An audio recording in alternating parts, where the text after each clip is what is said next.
The migration period, also known as the Völkerwanderung, and from the Roman and South European perspective referred to as the Barbarian Invasions, was a period of many migrations with or without accompanying invasions of war in Europe, with war bands of tribes of 10–20,000 people, but in the course of 100 years not more than 750,000 in total, compared to an average 39.9 million population of the Roman Empire at the time. Although immigration was common throughout the Roman Empire, in the 19th century it was often defined as starting from the period when it affected the Roman world, running from about the 5th to 8th centuries AD, during the transition from Late Antiquity to the Early Middle Ages. This period was marked by profound changes both within the Roman Empire and beyond. The first migrations of peoples were made by Germanic tribes such as the Goths, Vandals, Angles, Saxons, Lombards, Suebi, Frisi, Jutes and Franks. They were later pushed westwards by the Huns, Avars, Slavs, and Bulgars. Later invasions also had significant effects. However, they are outside the scope of the migration period. Chronology. Origins of Germanic tribes. Germanic peoples moved out of southern Scandinavia and Germany to the adjacent lands between the Elbe and Oder after 1000 BC. The first wave moved westward and southward, moving into southern Germany up to the Roman provinces of Gaul and Cisalpine Gaul by 100 BC, where they were stopped by Gaius Marius and Julius Caesar. It is this western group which was described by the Roman historian Tacitus and Julius Caesar. A later wave of Germanic tribes migrated eastward and southward from Scandinavia between 600 and 300 BC to the opposite coast of the Baltic Sea, moving up the Vistula near the Carpathians. During Tacitus' era they included lesser-known tribes such as the Tencteri, Cherish, Hermunduri and Chatti. However, a period of federation and intermarriage resulted in the familiar groups known as the Alemanni, Franks, Saxons, Frisians and Thuringians. First phase. The Barbarian Invasions may be divided into two phases. The first phase, occurring between AD 300 and 500, is partly documented by Greek and Latin historians but difficult to verify archaeologically. It put Germanic peoples in control of most areas of what was then the Western Roman Empire. The Tervingi entered Roman territory in 376. Sometime thereafter in Marcianopolis, the escort to Fratigian was killed while meeting with Lupicinus. The Tervingi rebelled, and the Visigoths, a group derived either from the Tervingi or from a fusion of mainly Gothic groups, eventually invaded Italy and sacked Rome in 410, before settling in Gaul, and then, 50 years later, in Iberia, founding a kingdom that lasted for 250 years. They were followed into Roman territory first by a confederation of Heruli, Rugian, and Syrian warriors under Odoacer, that deposed Romulus Augustulus on the 4th of September AD 476, and later by the Ostrogoths, led by Theodoric the Great, who settled in Italy. In Gaul, the Franks entered Roman lands gradually during the 5th century, and after consolidating power under Childeric and his son Clovis's decisive victory over Syagrius in 486, established themselves as rulers of northern Roman Gaul, fending off challenges from the Alemanni, Burgundians, and Visigoths. The Frankish kingdom became the nucleus of what would later become France and Germany. The initial Anglo-Saxon settlement of Britain occurred during the 5th century, when Roman control of Britain had come to an end. The Burgundians settled in northwestern Italy, Switzerland and eastern France in the 5th century. Second phase. The second phase took place between 500 and 700 and saw Slavic tribes settling in Central and Eastern Europe, gradually making it predominantly Slavic. Additionally, Turkic tribes such as the Avars became involved in this phase. In 567, the Avars and the Lombards destroyed much of the Gepid kingdom. The Lombards, a Germanic people, settled in Italy with the Herulian, Suebian, Gepid, Thuringian, Bulgarian, Sarmatian and Saxon allies in the 6th century. They were later followed by the Bavarians and the Franks, who conquered and ruled most of Italy. The Bulgars, originally a nomadic group from Central Asia, had occupied the Pontic steppe north of Caucasus since the 2nd century, but after, pushed by the Khazars, the majority of them migrated west and dominated Byzantine territories along the lower Danube in the 7th century. During the early Byzantine-Arab Wars, Arab armies attempted to invade southeast Europe via Asia Minor during the late 7th and early 8th centuries, but were defeated at the Siege of Constantinople by the joint forces of Byzantium and the Bulgars. During the Khazar-Arab Wars, the Khazars stopped the Arab expansion into Europe across the Caucasus. At the same time, the Moors, Arabs and Berbers invaded Europe via Gibraltar, before being halted. These battles broadly demarcated the frontiers between Christendom and Islam for the next millennium. The following centuries saw the Muslims successful in conquering most of Sicily from the Christians by 902, the Hungarian conquest of the Carpathian Basin from around 895, and the Viking expansion from the late 8th century conventionally mark the last large movements of the period. Christianity gradually converted the non-Islamic newcomers and integrated them into the medieval Christian order. Climatic factors. A number of contemporary historical references worldwide refer to an extended period of extreme weather during 535 to 536. Evidence of this cold period is also found in dendrochronology and ice cores. The consequences of this cold period are debated. Discussions.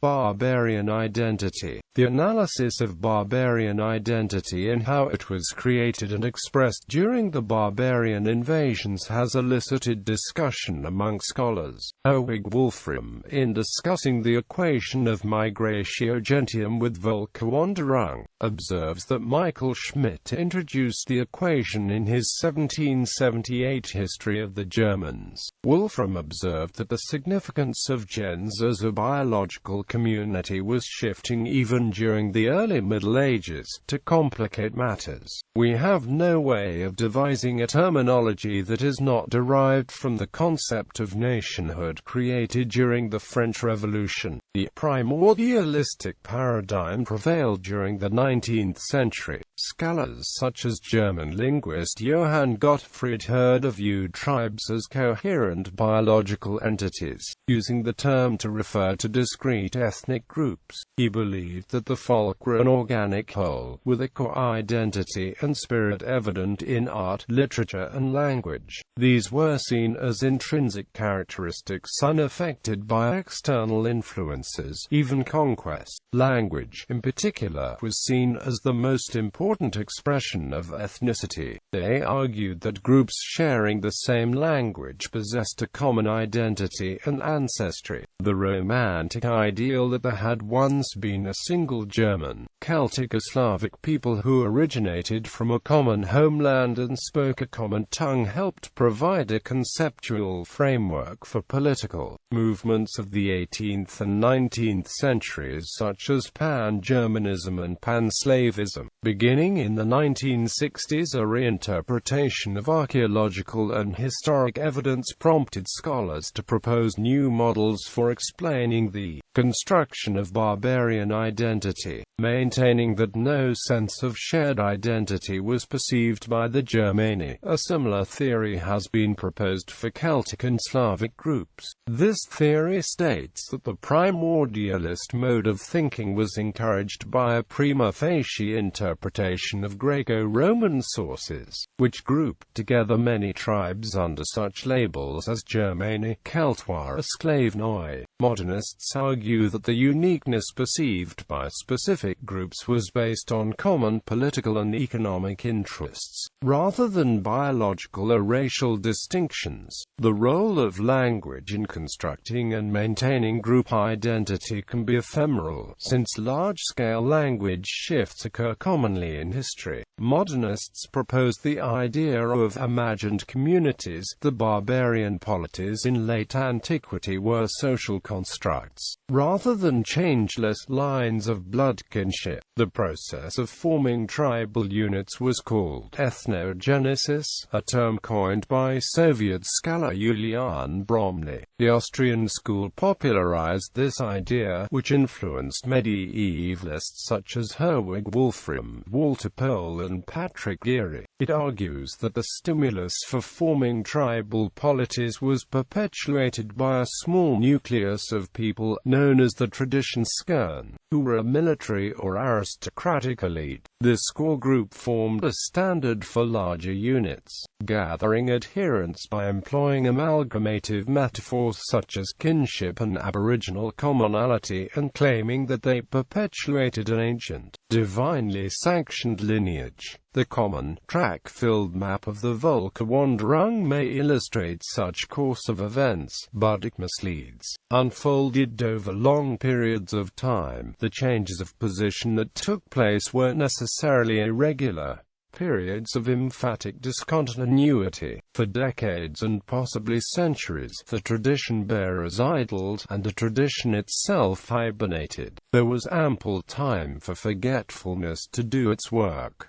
Complementary forces to the barbarian invasions. Historians have postulated several explanations for the appearance of barbarians on the Roman frontier: weather and crops, population pressure, a primeval urge to push into the Mediterranean, or the domino effect. Entire barbarian tribes flooded into Roman provinces, ending classical urbanism and beginning new types of rural settlements. In general, French and Italian scholars have tended to view this as a catastrophic event, the destruction of a civilization and the beginning of a dark age which set Europe back a millennium. In contrast, German and English historians have tended to see it as the replacement of a tired, effete and decadent Mediterranean civilization with a more virile, martial, Nordic one. Rather than invasion, German and Slavic scholars use the term migration, aspiring to the idea of a dynamic and wandering Indo-Germanic people. The scholar Guy Halsall has seen the barbarian movement as the result of the fall of the Roman Empire, not as its cause. Archaeological finds have confirmed that Germanic and Slavic tribes were settled agriculturalists who were probably merely drawn into the politics of an empire already falling apart for quite a few other causes. The crisis of the 3rd century caused significant changes within the Roman Empire, in both its western and eastern portions. In particular, economic fragmentation removed many of the political, cultural and economic forces which had held the empire together. The rural population in Roman provinces became distanced from the metropolis, and there was little to differentiate them from other peasants across the Roman frontier. In addition, Rome increasingly used foreign mercenaries to defend itself. This barbarization of the empire was paralleled by changes within barbaricum. For example, the Roman Empire played a vital role in building up barbarian groups along its frontier. Propped up with imperial support and gifts, the armies of allied barbarian chieftains served as buffers against hostile barbarian groups. The disintegration of Roman economic power weakened groups that had come to depend on Roman gifts for the maintenance of their own power. With the arrival of the Huns, this prompted many groups to invade the provinces for economic reasons.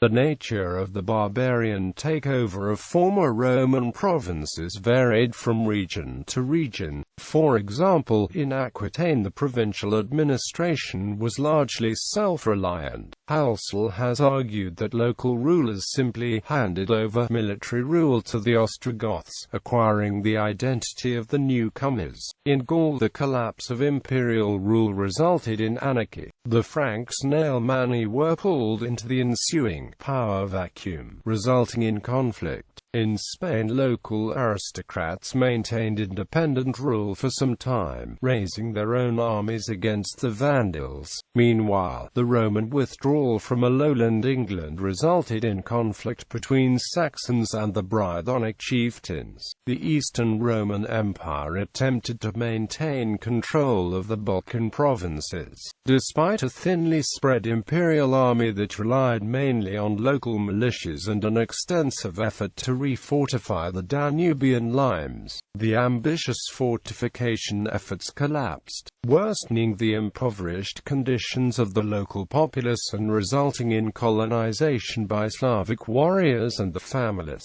Halsall and Noble have argued that such changes stemmed from the breakdown in Roman political control, which exposed the weakness of local Roman rule. Instead of large-scale migrations, there were military takeovers by small groups of warriors and the families. This process involved active, conscious decision-making by Roman provincial populations. The collapse of centralized control severely weakened the sense of Roman identity in the provinces, which may explain why the provinces underwent dramatic cultural changes at this time even though few barbarians settled in them. Ultimately, the Germanic groups in the Western Roman Empire were accommodated without dispossessing or overturning indigenous society, and maintained a structured and hierarchical form of Roman administration. Ironically, they lost the unique identity as a result of this accommodation and were absorbed into Latinhood. In contrast, in the East, Slavic tribes maintained a more Spartan and egalitarian existence bound to the land, even in times when they took the part in plundering Roman provinces.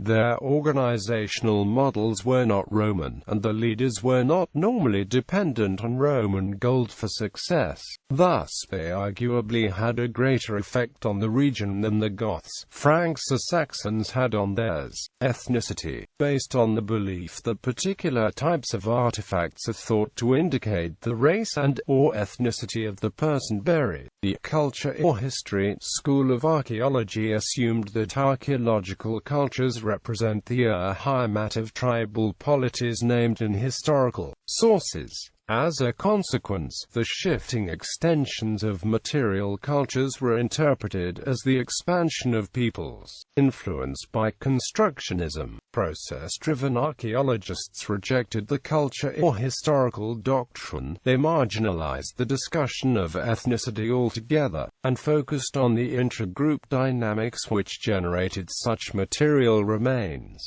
Moreover, they argued that adoption of new cultures could occur through trade or internal political developments rather than military takeovers. Depiction in media. Terry Jones' Barbarians, a 4-part TV documentary series first broadcast on BBC Two in 2006. Rome, Total War, Barbarian Invasion and Total War, Attila, strategy games by the Creative Assembly.